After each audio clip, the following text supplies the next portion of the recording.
Okay, just going to do a little... What's up, everybody? This is a bit of a new thing. We're going to do a Waytree Working Holiday series, and I'll be your host, Harry Lowther. What we're really planning to do for this whole thing is to give an in-depth look at all the different components that make up a working holiday experience. Rather than having a blog series, there is so much out there that's sort of in written form. We figured that it might actually be of a lot more value to people by simply providing this video series so that you can sort of get what you want quite quickly, skip forward to chapters. A lot of resources that we make for this will just be in the description. So, you can probably skip a lot of the videos if you want as well and just go into the link in the description for a lot of the really valuable content. Hopefully you do watch the videos, but do what you need to do. The whole point of this really is a deep dive for people who are thinking about coming to the country, want to remove a lot of the roadblocks that can come up when you're trying to get started in a new place. And for Australia in particular, the working holiday experience here has become one of the most successful across the world, but there's still so many tedious steps involved with it. So what we're really trying to get you to do, or trying to provide to you, is all the tools you need so that when you arrive, you can be set up in less than a day, not have to deal with all the icky admin stuff, and then also have access to a really good guide in a sense of places and things you can do. So places you can go to and things that you can do that sort of relate to your interests as well. So whether that be along the surfing, hiking, whether you're more into your just general road trips, whether you're more into the partying scene, like I certainly was when I first started traveling. So that's what this series is a little bit about. We're going to have interviews with people, particularly backpackers. We'll also be interviewing people that are just traveling around the country and doing their own what's called a big lap. And that way you'll kind of get a sense of, I guess, the hidden gems that are around the place and hopefully get a bit more of a raw experience, raw understanding of what it's like and sort of figuring out the pitfalls before they need to happen to you as well. So it should be a lot of fun. We'll cover a lot of different parts and cover a lot of different ground. We'll cover budgeting, we'll cover accommodation, we'll cover some visa stuff, we'll cover training. We'll, of course, cover jobs and that whole 88 days experience, getting a second year visa extension or a third year visa extension. So we're really trying to, again, cover the entire working holiday experience. So this should be a long running series here.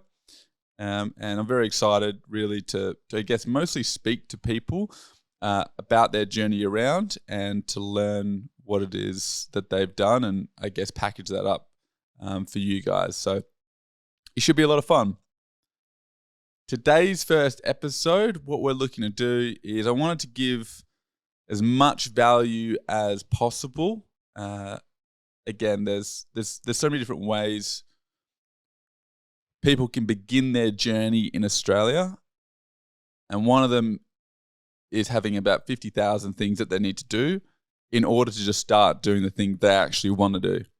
And so what I mean by that is once you've gotten your visa, you've gotten your flights, you packed your bags, you've arrived in the country, well, what are all the things that you need to do in order just to be set up so that you can move around more freely, not have to worry about, the little bits of admin that have to get done. So what I've done for you guys is I've provided a link in the description below, which should have a checklist of what needs to get done and links to the various places so that you can, within the course of a day, within less than a day, have yourself set up. Now, other places, something like this is like a paid for service, but honestly, it's not something you need to pay for. It's just a nice little way that I can give you guys a bit of value and, again, just make that arrival, I guess, a little bit easier. What's up, everybody? We had some video difficulties, so we'll try and get started again. But I think we're just going to go through the checklist quite quickly of all the things to kill off your admin for when you arrive in Australia. And all the links for everything I say will be in the description below, so you can kind of follow along step by step and just complete them one at a time. So number 1, create an Immi account to apply for your visa. Most people would have already done this if you're watching this video, so I'm not going to stick on this very long. But 417 or your 462 visa, you need to create an Immi account or an immigration account. The link will be below. And then the cost of the visa is going to be about $500. Just follow the prompts, put in your details, and that's your first step. Number 2, again, most people have probably done this watching this video. You booked your flights. Hopefully you've booked your accommodation as well. And the reason why I say that is not just because it's much nicer rolling up to a new place and you've already got that sorted, but you want to then search on Google Maps or any maps for your nearest post office, Australian post office, to whatever accommodation you've booked, because you can use that post office address for when you're completing documents. Okay, so throughout this video, when you're completing a document that you need to do, such as your tax file number or even like a bank account, you need that address. And so you can just use your closest Australian post. You don't need to purchase anyone's PO box. Okay, I've seen a bunch of people selling that. You don't need to do that. Use your nearest post office. And if anything gets sent there, you just go and pick it up. All right, much easier that way. So nearest post office to your accommodation. Just know that address. Before you come over, set up a Transferwise account as well. So that's number 3, I think we're talking about now. If you haven't done this or you don't know what this is, again, link will be in the description. It's like an international bank that makes it much easier to convert your currency for much cheaper than just about everywhere else. Okay, there might be better options, but there's markups everywhere else that I'm aware of when you're converting your currency from the pound, from the euro, to the Australian dollar, as an example. And Transferwise is just the best for conversion. Plus, when you arrive, the card that they give you, I think you can use that straight away. You can withdraw funds if you needed to. So it's quite handy, again, for that initial arrival process. Number 4 off the checklist we're going to talk about is, this is just before you arrive. If you're shit scared like I was arriving, I was 19 when I left to Europe, and I was way more terrified than I wanted to let on to anyone.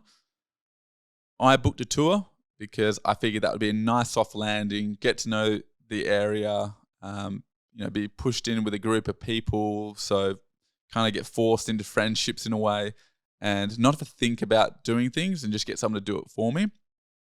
I wouldn't do that anymore, but I think that's a nice soft landing for a lot of people. So definitely look at getting even just a small tour. I would probably recommend for anyone that's a bit younger, a bit uncertain, something that doesn't last too long or cost you too much money, but it can be a nice way that you first arrive, you kind of throw your bags to one side and you sort of know what's happening next. And that first few days, week, whatever it is, can be really helpful to have a bit of structure there if you're sort of new to the traveling experience.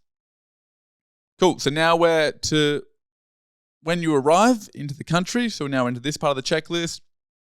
You get into the airport, you're excited, you're waiting for your bags. As soon as you get your bags, the first thing you want to do is go to one of the information desks in the airport, and you want to get these things. You want to get a SIM card for your mobile phone, and the most common one for travelers is the Telstra service provider, because they have way more coverage. So the more remote and regional you travel in Australia, if you're planning to do second-year visa work, third-year visa work, you're planning to sort of go further out into the country or do road trips, most people would opt for Telstra. You got more coverage. Some of the other providers just don't have as many cell towers. It's just as simple as that. Telstra is more expensive as well as a result, but again, you can even just get a prepaid SIM card to begin with, see if you like it, and then get a plan from there. But get connected, get an Australian mobile number, because you need that for a lot of the documentation you'll sign up for as well. The second thing you want to get in the airport before you leave is a public transport card. So depending on where you land, every state largely has their own public transport system and way of paying for it. they'll largely have their own cards. I think in Sydney, they still have what's called an Opal card. In Perth, WA, for instance, they have a Trans-Perth card. Each state should have its own. So when you're in the airport, again, information desk, get your SIM card, get a public transport card, and just preload it with some cash so you can get on buses, get on trains, don't have to think about it, make life easy for yourself. So get those couple things done as well. Next thing you can do, so now we're moving on to number, I don't know what number we're on to. I'll put it up there somewhere, but now you got your SIM card, you got your Australian mobile number, you got your public transport. You've already got, as we said, your accommodation sorted, so you know the address of the post office nearby to you, which means now you can start filling out documentation.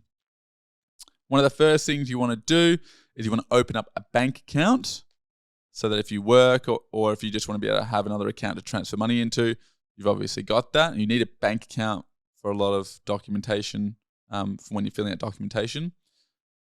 I recommend the Up Bank. This is not sponsored by Up Bank in any way. I just use them myself personally.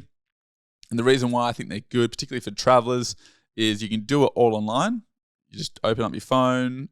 It's an app, Up Bank, and it'll take you through a very easy sign-up process. And when you're done with it, you'll be able to use that account straight away with Apple Pay.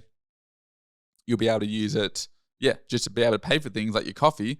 And they'll then send you a physical card. You'll pick that up from the post office. Once you activate it, then you can start using that card or those details to buy things online if you wanted to as well. So Up Bank, you can get set up within a few minutes. And I find it's pretty good. So I would do that one. There's others as well. I might chuck some other links below. We'll see.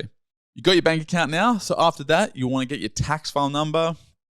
And this number is, if you don't have a tax file number when you go to work, an employer has to withhold about 40% of your paycheck, which gets given to the Australian Tax Office. And at the end of the financial year, the tax office will then give you back whatever it is you're owed minus, whatever the tax was. Now, this is, I don't think, nearly as good as getting as much money as you possibly can up front. So when you get your tax file number and you give that to your future employer, it means they only withhold 15 or 18% of your paycheck rather than, 30, 40, whatever it is, which is a much better result. So you get your tax file number. I think it takes a week or two for them to send it to you in the mail. So you can get that approved or get that done pretty quickly. The tax file number as well gets linked to your immigration account. And I think a lot of these things that I'm about to talk about, they're all in a very similar location. Again, all the links for this will be in the description below, so you can just click one at a time and just go through them one by one.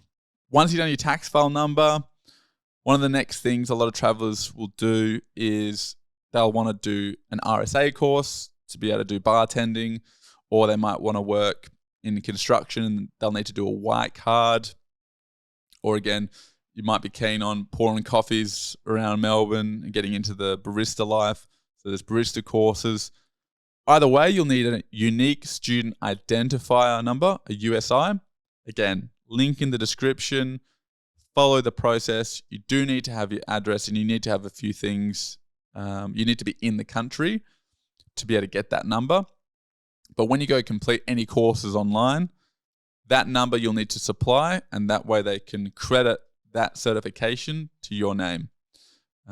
So you'll need that number for, again, any training that you might want to do that gets nationally recognized. Doesn't cost anything, but again, need to be in the country for that one. So get that one set up. I know there's been a lot. The only other thing after that you really need to consider, in my mind, is that's largely a lot of the admin, I believe.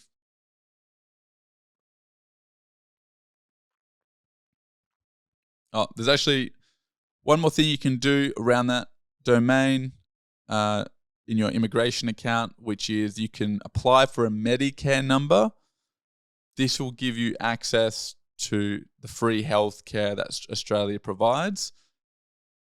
So again, I'll put a link in the description. Doesn't cost anything. Just make sure that you apply for it, and that way you'll get access to the public health that Australia has, which is pretty good. It's pretty good. Once you're done with all that, that's a lot of documentation going on. It only should take you, honestly, an hour or so to get through all of that. And once you've done all those little bits and pieces, you pretty much should have most of what you need for if an employer asks you for something, or if you want to do a course online, as I said, or you simply just want to go somewhere, have an awesome time, and then pick up work, whatever it is, you should have most of what you need by that point in time. If you wanted to work as a contractor, you can set up a business number as well, which is free to do. It's called an Australian business number. So if you were a freelance photographer, for instance, or again, you've had some practice with landscaping, back in wherever you've come from, you can set up an ABN number and then you can be employed under that, which is a different sort of taxing system or taxing purpose. So you can do that as well. So I'll also put that in the link in the description, but that's not for everyone, only for people that work for themselves or want to work for themselves around the country as well. Okay, so that was quite a bit. The final thing I'd say it's good to think about would be getting a car. So if you're keen on the road trips, if you're keen to travel remote, if you're keen to do second-year visa, if you're keen on your surfing, if you're just keen on exploring and going around and having autonomy, a really good car, a four-wheel drive, something that is going to be reliable and get you from A to B, is going to be one of your biggest assets whilst here in Australia. Now, it won't be for everyone, but again, something to think about before you're arriving or when you arrive. Don't need to get it straight away, but do definitely consider getting a car, particularly if you're going rural. Again, it might be nice if you want to split purchasing a car with some friends and then resell it down the track. There's a few different services around that you can pick up cars to do big laps around the country. So I might throw a few of those in as well. I think there's one in Melbourne called Backpacker Cars Australia, and they've been pretty cool. I've been following them for a while, so shout out to Backpacker Cars Australia. So there was a lot there, guys, and hopefully it wasn't too much for a ramble. If we did miss anything, let me know in the comments. I'm happy to do a deep dive on anything that you're unsure about or any questions that you might have. Really just trying to give as much value as I can so that when you get here, you're set up, you don't have to worry about all the finicky things, you're just ready to enjoy yourselves and make the most out of your working holiday experience. And that's what a lot of this series is just going to be about. Giving you guys the best knowledge and best tools to be able to execute on having the working holiday that you actually want to have. And I think it's going to be a lot of fun. So I hope you guys are excited. Again, feel free to give me some feedback in the comments, things that I can do better. And I look forward to getting to know you all a bit more as we continue to do this. I plan to do this pretty often. I'm going to hate myself for saying this, but we're going to plan to try and do one of these every day or other day, and we'll break it up into little segments. So all the best, guys. Travel well, be well, and we'll see you soon.